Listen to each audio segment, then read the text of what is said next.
Welcome back to everyone to our YouTube channel. আজকের রেসিপির নাম হলো অ্যাপেল রোজ। সবার প্রথমে আমরা আপেলটাকে পাতলা করে পিসেসে কেটে নেব।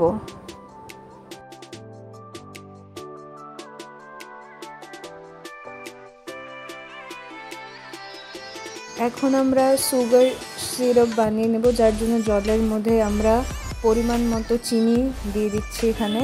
এবার এই ফুটন্ত সুগার সিরাপে আমরা কেটে রাখা অ্যাপেলের টুকরোগুলো দিয়ে দেব। এবার এই আপেলের টুকরোগুলোকে আমরা ভালো করে নাড়িয়ে চাড়িয়ে নেব। 1 থেকে 2 মিনিট অবধি আমরা এটাকে ফুটতে দেব। ফুটে গেলে আমরা এটাকে নামিয়ে নেব। এবার আমরা এই আপেলের টুকরোগুলোকে একটা অন্য পাত্রে ট্রান্সফার করে নেব ঠান্ডা হওয়ার জন্য। এখানে ময়দাটাকে আমি ময়ান দিয়ে মেখে নিয়েছি। এবার রোল বানানোর জন্য আমি এখানে প্রথমে রুটি বানিয়ে নিচ্ছি। রুটিটাকে বানিয়ে আমি পরে পাতলা পাতলা করে রোলের শেপে কেটে নেব। লম্বা লম্বা করে আমি রোলের শেপে কেটে নিচ্ছি। এবার আমি এই কেটে রাখা রোলগুলোর ওপরে একটা খুব ভালো লেয়ারের জ্যাম লাগিয়ে নিচ্ছি। আপনারা যে কোনো জ্যাম ইউজ করতে পারেন। আমি এখানে কিষানের জ্যামটা ইউজ করেছি।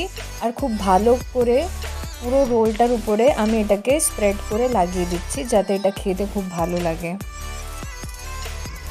এখন আমরা ওই সেদ্ধ করে রাখা আপেলের টুকরোগুলো এই রোলের ওপরে এক এক করে লাগিয়ে দিচ্ছি।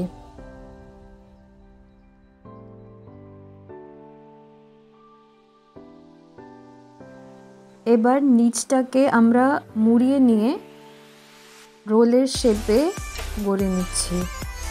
আপনারা দেখুন, এটা দেখতে খুব সুন্দর হবে।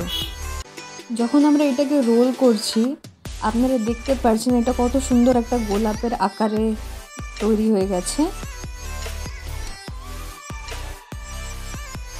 সেম প্রসেসে আমরা আরও কয়েকটা গোলাপ তৈরি করে নেব। এটা দেখতে যতটা সুন্দর, খেতেও ততটাই ভালো। আমি সেম প্রসেসে অনেকগুলো গোলাপ তৈরি করে নিয়েছি।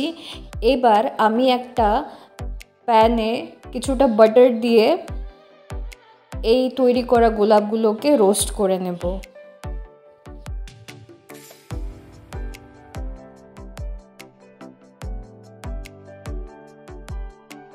এবার আমরা এই গোলাপগুলোকে 5 মিনিটের জন্য ঢেকে তৈরি হতে দিয়ে দেব। 5 মিনিট পর আমরা ঢাকনা তুলে নিলাম, আর দেখুন এগুলো কত সুন্দরভাবে তৈরি হয়ে গেছে। দেখতে কতটা সুন্দর হয়েছে আপনারা শুধু দেখুন। আর এর মধ্যে আমরা তৈরি করে নিলাম সুপার ইউনিক, সুপার ইয়ামি আর খুবই সুন্দর অ্যাপেল রোজের রেসিপি। এবার আমাদের এই তৈরি অ্যাপেল রোজের উপরে আমরা পাউডার সুগার দিয়ে গার্নিশিং করে নিচ্ছি।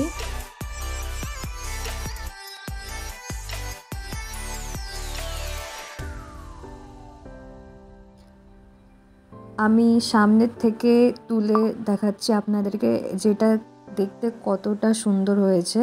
আর দেখুন এটার পেছনের দিকটা তো এটা কত ভালোভাবে রোস্ট হয়েছে। আমি একটা ভেঙে দেখাচ্ছি আপনাকে, এটা ভেতরটা ঠিক কেমন হয়েছে। দেখুন কতটা ইয়ামি লাগছে দেখতে।